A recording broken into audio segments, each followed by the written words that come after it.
Hello மக்களே, எல்லாரும் எப்படி இருக்கீங்க? நல்லா இருக்கீங்களா? நான் நல்லாவே இருக்கேங்க. இப்போ நம்ம எதை பற்றி பார்க்க போகிறோம் அப்படின்னா, ஆல்ரெடி தம்ப்லைனில் என்னன்னு சொல்லி பார்த்துருப்பீங்க. ஆமாங்க, செஞ்சிக்கோட்டை தான். ஸோ செஞ்சிக்கோட்டை நம்ம இப்போ வீடியோ ஷூட் பண்ணது பார்த்தா இது ஒரு செகண்ட் டைம் ஷூட் பண்ணுறோம். ஏன்னா ஃபஸ்ட் டைம் நம்ம ஷூட் பண்ணும்போது பார்த்தீங்கன்னா வெறும் மொபைலில் ஷூட் பண்ணியிருப்போம்.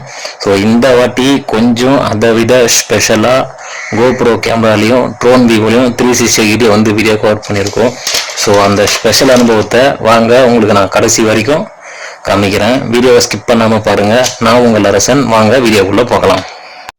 இந்த வீடியோ உங்களுக்கு பிடிச்சிருந்தது அப்படின்னா மறக்காமல் லைக் பண்ணுங்கள், கமெண்ட் பண்ணுங்கள்.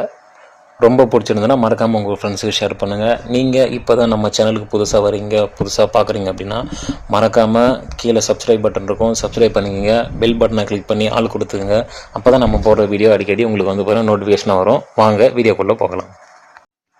இப்போது செஞ்சிக்கோட்டை எங்கே இருக்குது பார்த்தீங்கன்னா விழுப்புரம் டிஸ்ட்ரிக்டில் இருக்குது. சென்னையில் பார்த்தீங்கன்னா 150 to 160 கிலோமீட்டர் டிஸ்டன்ஸில் இருக்குது. நாங்கள் சென்னையிலேருந்து தான் போகணும். ஸோ செஞ்சிக்கோட்டையோட ஹிஸ்ட்ரி என்ன அப்படின்னு சொல்லி பார்த்தீங்கன்னா, முடிஞ்ச அளவுக்கு நம்ம கொஞ்சம் ஹிஸ்ட்ரியை ரெக்கார்ட் பண்ணி வச்சுருக்கோம். ஸோ அதில் செஞ்சிக்கோட்டையில் பார்த்தீங்கன்னா இந்தியாவின் தமிழ்நாடு மாநிலத்தில் மிகச்சிறிய கோட்டைகளில் ஒன்றாகும். இது இந்தியாவில் உள்ள எவரும் உட்புகாத முடியாத கோட்டைகளுக்குள் ஒன்றாக இருந்துள்ளது. இயற்கையோடு ஒன்றிய 3 பெரிய மலைகளும் 2 குன்றுகளும் மற்றும் 12 கிலோமீட்டர் நீளமுள்ள மதில் சுவர்களால் இணைந்து முக்கோண வடிவமாக அமைந்துள்ளது. இது 3 மலை என்றது எதை சொல்கிறாங்க அப்படின்னா, ஸோ செஞ்சிக்கோட்டைக்கு பக்கத்தில் இந்த சைடு ராணிக்கோட்டை இருக்குது, இந்த சைடு பார்த்தீங்கன்னா கிருஷ்ணகிரி கோட்டை இருக்குது. ஸோ நடுவில் பார்த்தீங்கன்னா செஞ்சிக்கோட்டை இருக்குது. இது 3ம் சேர்ந்து தான் பார்த்தீங்கன்னா 3 மலையோடு சேர்ந்து இருக்குது அப்படின்றது வரலாற்றில் குறிப்பிட்றாங்க. செஞ்சிக்கோட்டை பல போர்களை சந்தித்த பிறகும் இன்றும் கம்பீரமாக காட்சி தருகிறது. சோழர்கள் காலத்தில் செஞ்சிக்கு பெயர் சிங்கபுரி கோட்டம் என்றும் கூறப்படுகிறது. அதுவே பின்னடைவில் பார்த்தீங்கன்னா செஞ்சி ஆகிவிட்டது. இப்போது செஞ்சிக்கு அருகே பார்த்தீங்கன்னா சிங்கவரம் என்ற ஊர் ஒன்று உள்ளது. அது பார்த்தீங்கன்னா செஞ்சிலேருந்து ஒரு 4 கிலோமீட்டர் உள்ளே இருக்குது. அந்த செஞ்சி அந்த காலத்தில் பெரிய நிலப்பரப்பு கொண்ட ஊராக இருந்திருக்கலாம் என்று கூறப்படுகிறது.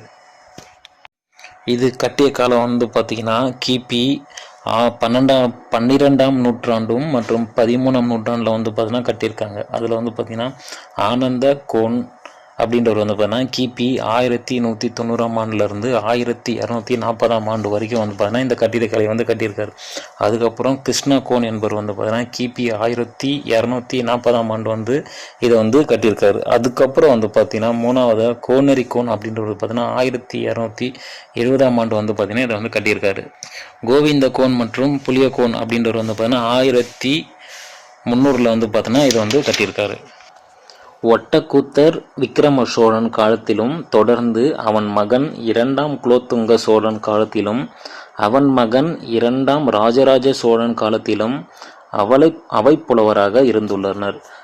சேந்தமங்கலத்தை தலைநகரமாக கொண்டு ஆட்சி செய்து வந்த காடவன் கோப்பெருஞ்சிங்கன் சோழ மன்னன் 3ஆம் ராஜராஜ சோழனை சிறைப்பிடித்த செய்தி வயலூர் கல்வெட்டின் மூலம் நமக்கு தெரிய வருகிறது.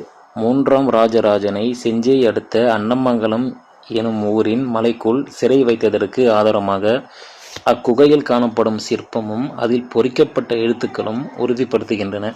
எனவே செஞ்சிக்கோட்டையை கட்டிய செஞ்சியர் கோன் காடவனின் 12ஆம் நூற்றாண்டு மற்றும் கோப்பெருஞ்சிங்கன் ஆட்சி காலமான 13ஆம் நூற்றாண்டிலும் கோட்டையை காடவர்களின் ஆட்சிக்குட்பட்ட ஒரு பகுதியாகவே இருந்துள்ளது என்பதற்காகவே ஆய்வுகள் தெரிவிக்கப்படுகின்றன. அதன் பிறகு விஜயநகர நாயக்கர்கள், மராட்டியர், முகலாய ஆற்காடு நவாப், பிரெஞ்சுக்காரர்கள், ஆங்கிலேயர்கள் ஆகியோரின் ஆளுமை மாறி மாறி இருந்து வந்துள்ளது. நாராயணன் என்ற வரலாற்று ஆய்வாளர் கருத்தின்படி செஞ்சிக்கு அருகிலுள்ள மேலச்சேரி கிராமத்தில் கிபி 1200ஆம் ஆண்டு ஆனந்தகோன் என்னும் இடையர் குலத்தை சேர்ந்தவர்கள்தான் ஆடுகளை மேய்க்கையில் மேற்கு மலைகளில் இருந்து பொந்துக்களில் புதையலை கண்டறிந்ததாகவும் அதன் பிறகு அதை சுற்றிய பல கிராமங்களில் உள்ள சிறு ஆட்சியர்களை தோற்கடித்து கமலகிரி என்னும் கோட்டையை கட்டியதாகவும் கூறப்படுகிறது. பின்னால் தான் பெயரில் அதை ஆனந்தகிரி என்று பெயர் மாற்றப்பட்டதாகவும் கூறப்படுகிறது. கோனார் குலத்தவர்கள் 1190 முதல் 1130 வரை செஞ்சியை ஆண்டதாகவும் பின்னர் குறும்பர் குலத்தை சேர்ந்த கோபலிங்க கோன் சோழர்களின் கீழ் இந்த பகுதியை ஆண்டதாகவும் வரலாற்று நூல்கள் நமக்கு தகவல் தெரிவிக்கின்றன. தமிழகம் நாயக்கர் வம்ச ஆட்சியின் கீழ் வந்த பிறகு செஞ்சிக்கோட்டையை பகுதியை செஞ்சி நாயக்கர்கள் ஆளத் துவங்கி இருக்கின்றனர். செஞ்சி நாயக்கர்களின் குறிப்பிடத்தக்கவரான புத்த கிருஷ்ணப்ப நாயக்கர் காலத்தில் தற்போதைய செஞ்சிக்கோட்டை வடிவமைக்கப்பட்டது. செஞ்சியில் உள்ள 3 குன்றுகள் இணைத்து எழுப்பப்பட்ட மதில் சுவர் இவர் காலத்தில் கட்டப்பட்டது. கிபி 1649 செஞ்சியை பிஜப்பூர் சுல்தான் கைப்பற்றும் வரை செஞ்சி நாயக்கர்கள் ஆண்டனர். 1677 பேரரசர் சிவாஜி பிஜப்பூர் சுல்தானிடமிருந்து செஞ்சி கோட்டையை கைப்பற்றினார். மராத்திய பேரரசுடன் இணைத்து கொண்டார். முகலாய பேரரசர் அவுரங்கசீப்பின் படைத்தலைவர் சுல்பிகர் அலின் கான் தலைமையில் ஆற்காடு நவாப், மதுரையின் ராணி மங்கம்மாள் ஆகியோர் இணைந்து செஞ்சி கோட்டையில் தங்கியிருந்தனர். சத்திரபதி ராஜாராம் மற்றும் தாராபாய் உள்ளிட்ட மராத்திய படைகள் விரட்டியடிக்கப்பட்டு செப்டம்பர் 1690 செஞ்சியை முற்றுகையிட்டனர். 8 ஆண்டுகள் நீடித்த முற்றுகையின் முடிவில் 1698 கோட்டையை முகலாயர் கைவசம் வந்தது. கோட்டை முகலாயர் வசம் வந்த பிறகு கோட்டையின் தலைவராக புத்தோல்கண்ட் ராஜ்புத் இனத்தவரான சரூப் சிங்கை நியமித்தார். 1907 அவுரங்கசீப் இறக்கும் வரை ஆற்காடு நவாப்பிடம் செலுத்தி வந்த கப்பத்தை நிறுத்திவிட்டார். 1717 அவுரங்கசீப் இறந்த பிறகு இவரின் மகன் தேசிங்கி தான் இளம் வயதில் 22 வயதில் பட்டத்துக்கு வந்தார். இதனை அடுத்து ஆற்காடு நவாப் நிலுவை கப்பத்தையும் அதற்கான வட்டியையும் மொத்தமாக செலுத்த வேண்டும் என்று தேசிங்கிடம் ஆள் அனுப்பி கேட்டார். இனிமேல் கப்பம் எல்லாம் உங்களுக்கு கட்ட முடியாது என்று தேசிங்கி ராஜன் தெரிவித்தார். அதனால பார்த்தீங்கன்னா அவுரங்கசீப்புக்கும் இவங்களுக்கும் பார்த்தீங்கன்னா 2 பேருக்கும் போர் நடக்குது. ஸோ இப்போ போர் நடக்கும்போது ஆற்காடு நவாப்புக்கும் சரூப் சிங்கோட மகன் பார்த்தீங்கன்னா சின்ன வயசுலேயே பார்த்தீங்கன்னா அவருக்கு முடி சூட்டிட்டாங்க. இதனால பார்த்தீங்கன்னா ஆற்காடு நவாப் இவன் சின்ன வயசுலேயே இருக்கிறானே, இவன் எப்படி இந்த ஆள்லாம் அப்படின்னு சொல்லிட்டு இவன் பார்த்தீங்கன்னா அந்த பேலன்ஸ் தொகையை அந்த கப்பம் கட்டுன்னு சொல்லுவாங்க, அதையும் வட்டியை முதலுமே கேட்டுக்கிறாப்புல. இவன் என்ன பண்ண, இதுக்கப்புறம் பார்த்தீங்கன்னா என்னால் கப்பமும் கட்ட முடியாது, வட்டியை கொடுக்க முடியாது, உன்னால் முடிஞ்சதை நீ பார்த்துக்கூடா அப்படின்னு சொல்கிறான். ஸோ அதனால் என்ன பண்ணுறாங்க அப்படின்னா, இவன் எப்படியாச்சும் ஒரு ஆள் அனுப்பி நம்மளோட கொடியை பார்த்தீங்கன்னா செஞ்சி கோட்டைக்கு மேலே நிறுத்தணும் அப்படின்னு சொல்கிறாங்க. ஸோ அப்படி பண்ணும்போது என்ன பண்ணோம், யாரையாச்சும் ஒரு ஆள் அனுப்பி அதை செஞ்சி கோட்டைக்கு மேலே ஏறி அந்த கொடியை நிப்பாட்டணும் அப்படின்னு சொல்லிட்டு பிளான் பண்ணி என்னென்னவோ பிளான் பண்ணுறாங்க. கடைசி வரைக்கும் செஞ்சி கோட்டைக்கு உள்ளே போக முடியல.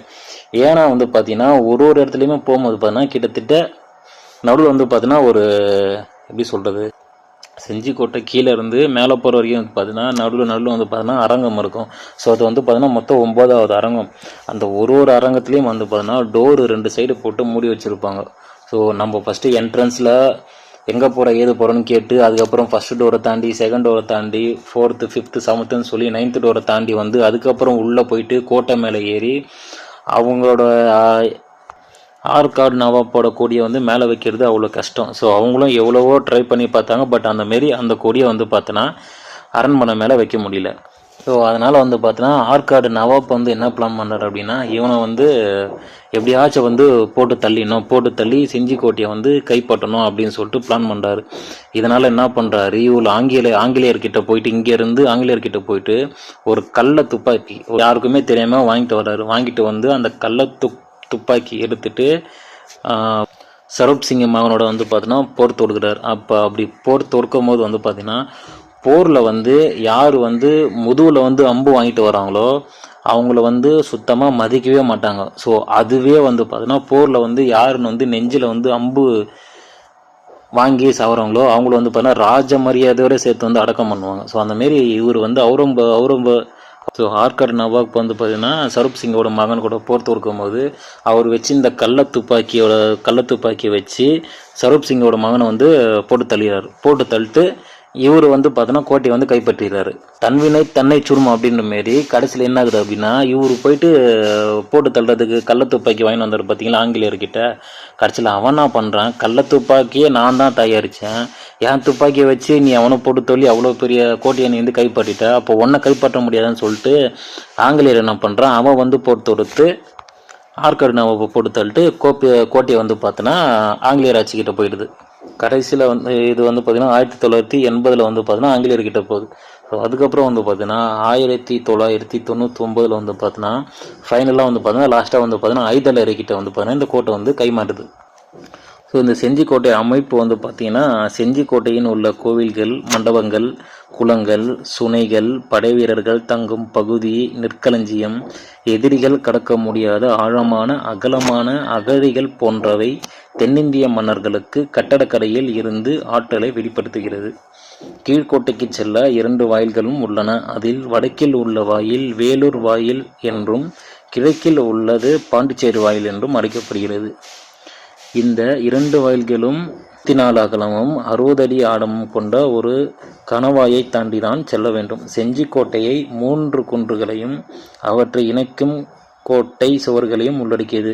இவற்றுள் 7 சதுர கிலோமீட்டர் பரப்பளவு உள்ளடங்கிய 240 மீட்டர் 800 அடி உயரத்தில் அமைக்கப்பட்டிருந்த இக்கோட்டையை 24 மீட்டர் 80 அடி அகலமும் அகழியினால் காப்பு செய்யப்பட்டிருந்தது. இதில் 8 மாடிகளை கொண்ட கல்யாண மகால், தானிய களஞ்சியமும், சிறைச்சாலை, படையினர் பயிற்சி கூடம், செஞ்சியம்மன் கோயில் என்பவற்றை கொண்டுள்ளது. இந்த அரணுக்குள் ஆனைக்குளம் எனப்படும் புனித குளம் ஒன்று உள்ளது. இக்கோட்டைக்கான அரணாக இயற்கையாக அமைந்த கிருஷ்ணகிரி அல்லது ராணிக்கோட்டை, சக்கிலி துர்க்கம் அல்லது சந்திரகிரி, ராஜகிரி ஆகிய குன்றுகளும் உள்ளன. இந்த குன்றுகளை இணைக்கும் விதமாக இவற்றுக்கு இடையில் 20 மீட்டர் அகலம் கொண்ட கீழ்கோட்டையானது கட்டப்பட்டுள்ளது. இந்த கீழ்கோட்டையில் ஒரு பள்ளிவாசல், வெங்கடரமணசாமி கோயில் போன்றவை உள்ளது. ராஜகிரியின் உச்சியில் அரங்கநாதர் கோயில் கட்டப்பட்டுள்ளது.